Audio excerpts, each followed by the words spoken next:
নমস্কার, আমি সুচিস্মিতা। সুচিস্মিতাস আর্ট গ্যালারিতে তোমাদের সকলকে আরও একবার স্বাগত জানাই। আজকে একেবারে রয়্যাল ব্লু কালারের একটা ব্লাউজের উপরে অমল তাস ফুলটির টিউটোরিয়াল তোমাদের সাথে শেয়ার করব। এখানে যে হ্যান্ড পেন্টেড আমি জিনিসগুলো ইউজ করেছি সেগুলো পরপর দেখিয়ে নিলাম। রঙগুলো আর তুলিগুলো হলো রাউন্ড ব্রাশ 7012। মোটামুটি এই 4 রকমের তুলি আর বেশ কিছু কালার যেগুলো তোমরা ভিডিওতে দেখতে পেলে সেগুলো দিয়েই আমরা কিন্তু কাজটা শুরু করতে পারি। যদি তোমাদের এই ডিজাইনটা ভালো লেগে থাকে তাহলে অবশ্যই চেষ্টা করো আর দেখতে থাকো পরপর কিভাবে আমি স্টেপ বাই স্টেপ কাজগুলো করছি।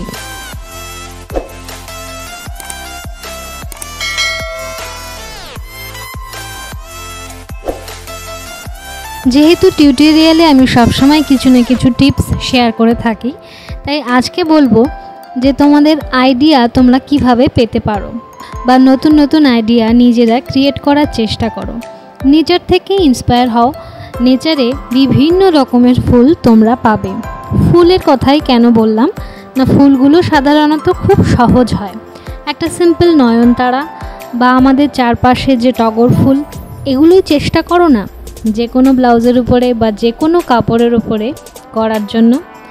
আস্তে আস্তে ঠিক এই ধরনের জিনিসগুলো তোমরা যদি করতে থাকো তাহলে একদিন না একদিন প্রমিনেন্ট কাজ অবশ্যই করতে পারবে। এবার কিভাবে এক্স্যাক্টলি সেম কাজ করব বা সেম করাটাই কি আমাদের লক্ষ্য হওয়া উচিত, এই ধরনের প্রশ্ন যদি তোমাদের মনে উকি দেয় তাহলে বলবো সেটা সম্পূর্ণ তোমার নিজের উপর নির্ভর করছে। কখনো কখনো রিয়েলিস্টিক পেন্টিং ভীষণ আমাদের ভালো লাগে। কিভাবে একদম একটা ছবিকে রিয়েলিস্টিক লুক দেওয়া যায় সেটার জন্য আমি বলবো যে ধরো তুমি একটা টগর ফুলের ছবি আঁকছো, তাহলে ফুলটা তোমার চোখের সামনে রাখো।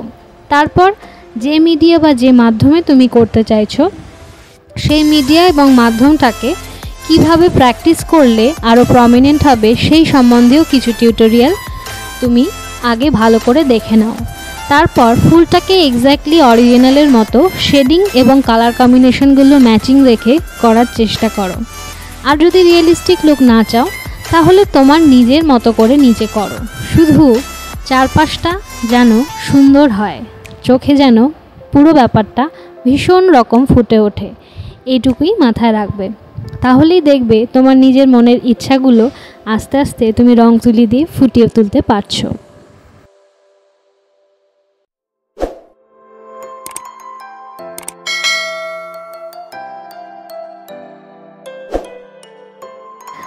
আজকে যে ছবিটা তোমাদের সাথে শেয়ার করছি এটা অনেকটাই রিয়েলিস্টিক লুকের থেকে সম্পূর্ণ আলাদা। একদম সহজভাবে তোমাদের সামনে এটা তুলে ধরার চেষ্টা করেছি। যে কেউ, যে কোনো বিগিনার্স, যে কোনো বয়সে কিন্তু এই ছবিটা তোমরা মনের মতো করে সাজিয়ে নিতেই পারো। যদি খুব কঠিন মনে হয় তাহলে আগে পেজে একটা ছবি এঁকে নিও, তারপর সেটাকে যে কাপড়ে তোমরা করতে চাইছো সেই কাপড়ে এঁকে নিয়ে বা ট্রেসিং পেপার দিয়ে ট্রেস করে নিয়ে পরপর স্টেপ বাই স্টেপ কাজ করে নিতেই পারো।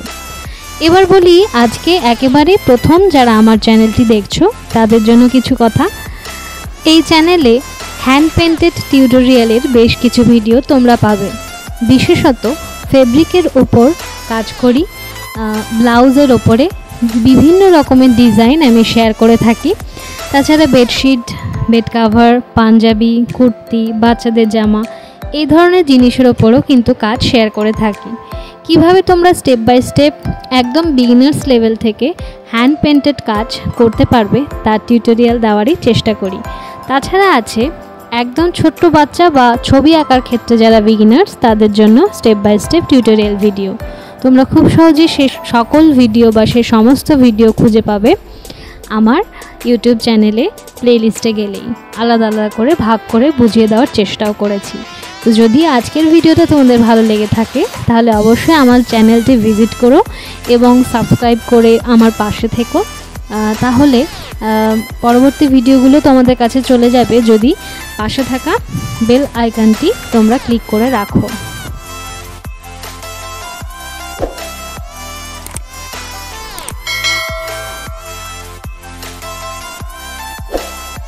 সব শেষে ফিনিশিং টাচ হিসাবে ব্ল্যাক কালার দিয়ে বর্ডার করবে, তাহলে জিনিসটা আরও ব্রাইট হয়ে উঠবে। আজকের ভিডিওটা এই পর্যন্তই রইল। তোমরা জানিও আজকের এই অমল তাস ব্লু কালারের ব্লাউজে তোমাদের পছন্দ হলো কি না, বা এটা দেখেই তোমরা নতুন করে আবার এই ধরনের কাজ নিয়ে বসছো কি না। যদি ভালো লেগে থাকে তাহলে আমার চ্যানেলটি সাবস্ক্রাইব করে পাশে থেকো। ফিরবো পরবর্তী শুক্রবার আবার নতুন কোনো ভিডিও নিয়ে। ততদিন ভালো থেকো, সুস্থ থেকো।